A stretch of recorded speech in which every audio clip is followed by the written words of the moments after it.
Baik, di sini saya akan menjelaskan tentang pengertian reportase di daerah konflik. Nah, sebelumnya saya akan menjelaskan tentang pengertian reportase. Reportase adalah proses pengumpulan data untuk menyusun berita.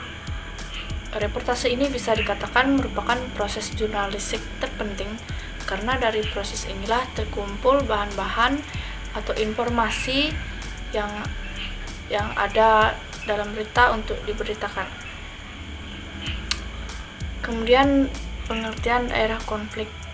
Daerah konflik dapat diartikan sebagai suatu wilayah atau daerah di mana ada proses disosiatif dalam interaksi sosial antara dua pihak yang berusaha menyingkirkan pihak lainnya demi mencapai tujuannya dengan cara memberikan perlawanan disertai dengan ancaman dan kekerasan.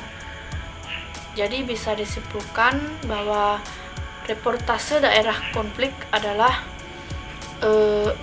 reportase proses pengumpulan data atau informasi untuk menjadi bahan penyusunan berita di daerah yang dianggap memiliki daerah konflik gitu, daerah yang adanya konflik yang mengancam dan cenderung mengarah pada tindak kekerasan. Daerah konflik mengacu pada daerah tadi. Kemudian untuk reportase di daerah konflik ini termasuk ke dalam reportase situasi dan faktual wawancara. Karena reportase di daerah konflik ini menyampaikan informasi yang ada di suatu situasi yang ada di suatu wilayah.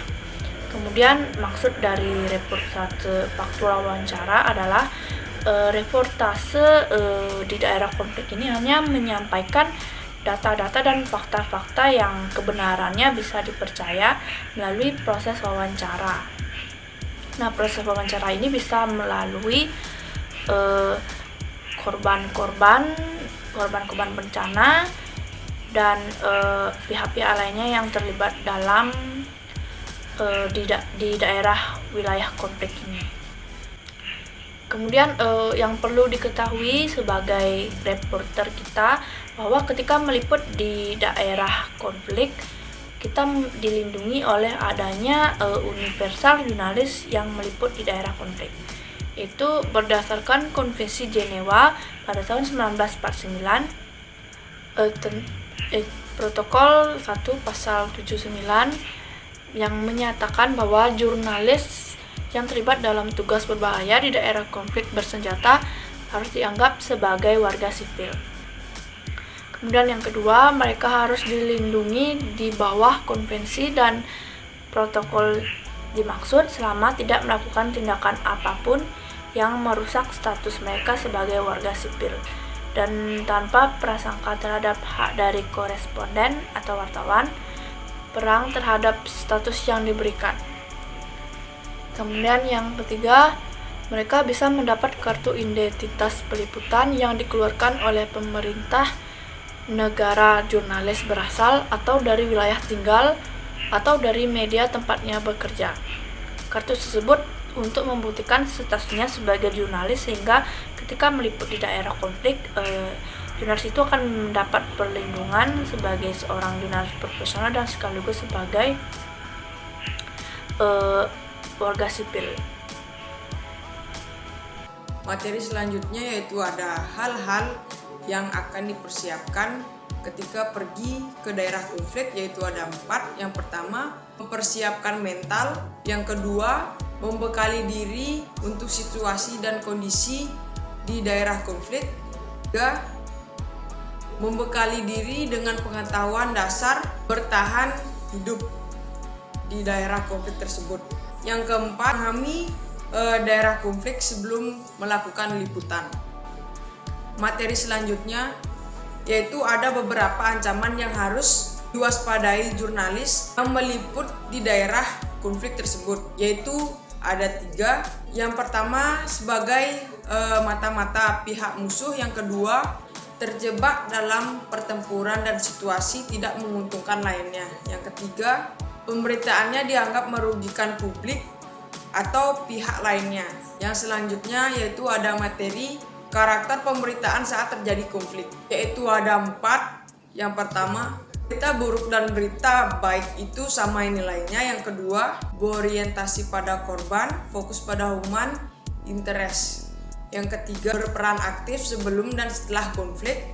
Yang keempat, mematuhi etika jurnalistik, kode etik, dan juga profesi dan wawasan kemanusiaan. Baik, materi berikutnya yaitu ada hal-hal yang perlu diperhatikan ketika meliputi di daerah konflik.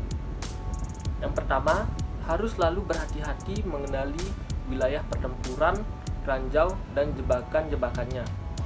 Yang kedua, hindari melakukan sesuatu yang dapat menyinggung penguasa setempat.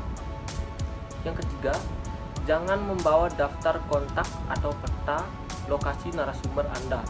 Pikirkan jalan keluar, bukan hanya sibuk memotret atau merekam. Yang keempat, jangan memotret, mengeluarkan mikrofon, atau merekam tanpa izin. Hal tersebut bisa menyinggung orang tertentu. Yang terakhir, ingatlah apa yang dikatakan narasumber di luar kepala. Yang keenam, jangan menunjukkan perhatian yang berlebihan terhadap persenjataan militer atau sesuatu yang bisa menyinggung penguasa setempat. Yang kedelapan, jangan meliputi terlalu jauh dari wilayah pengawasan pemerintah atau bantuan palang merah setempat. Yang kesembilan, jangan terjebak dalam situasi sulit. Jangan panik atau melakukan hal-hal yang membahayakan keselamatan diri dan sekitar.